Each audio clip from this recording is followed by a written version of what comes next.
So anyways, we lots of decisions were made in the process of building. I don't love the idea of trying to design every detail because inevitably it's going to get changed at some point. Somebody's going to change their mind on what they want, or you get into it and decide, oh, we want that there. And like these windows, that wasn't part of the original plan, but threw them in. So anyways, I don't worry too much about getting every single detail ironed out beforehand, because as you go along on your build, you'll figure it out.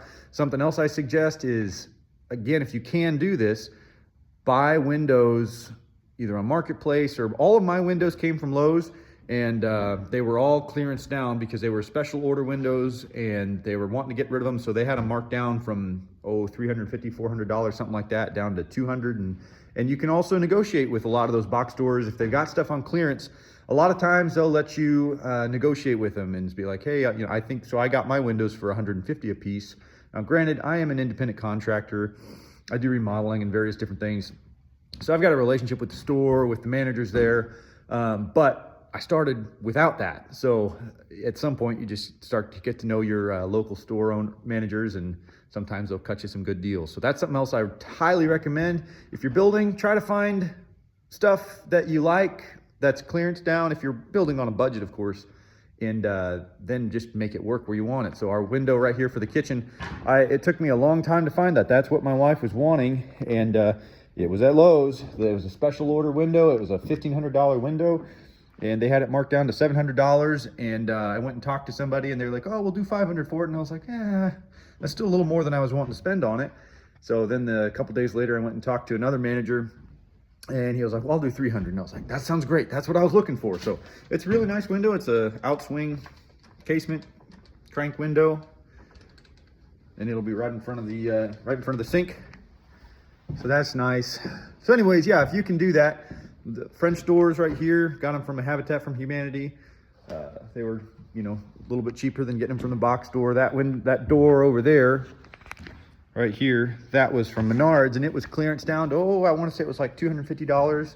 When it was clearance down, it's normally a $500 door, and they gave it to me for $100 because I asked. Something else to consider, especially with your doors, is wood versus PVC. So this is the west side out here, so I'm expecting a lot of sunlight. So I went ahead, and this wasn't even intentional, but after the fact, I was like, this is actually really, really good. So this is all PVC jam. My brick molding is PVC. So that way, in the summer months when you get a lot of sunlight, they won't deteriorate as quick. This was also a Marketplace window right here in our laundry room. Got that one for $50. It was brand new. So if you have the ability and the time to search for some deals, you can save a ton of money. I'm sure if I would have just went to the store and ordered everything, it would have cost me 2-3 times as much as what I put into it. So I think all my windows and doors, probably in the ballpark of $2,500 for all of them, maybe $3,000, because I do have 2 sets of French doors. There's that one up there, there's one off the one side, and then several exterior doors. Same thing with this door over here, that one going into the garage. It was a Menards find, and it was clearance down, and again, I think I got it for $100 as well. Just asked them, and they were like, yeah, we'll do that. Oh, something else to consider especially when doing doors. So I have I forget what these are called. It's basically it's like a catch pan. It goes under my door, so if water ever does get in, it will catch it and run it back out. I'll have to try to find a picture of one. But especially if you don't have protection over your doors and you are likely to get pummeled with some rain, to me that's just a really great thing to add. It costs $30 or so. Cheap insurance around your doorways, because your doors are notorious for leaking. I've replaced a ton of doors, replaced a ton of door jambs, and that's again why I like this PVC, because usually what will happen is your door jambs will rot out right here, maybe a little bit right here, but mostly right there, and then water finds its way in over time. So if you get PVC, it's not going to rot, and if you get that sill pan underneath there, then you can get rid of the water a lot easier if it does get through.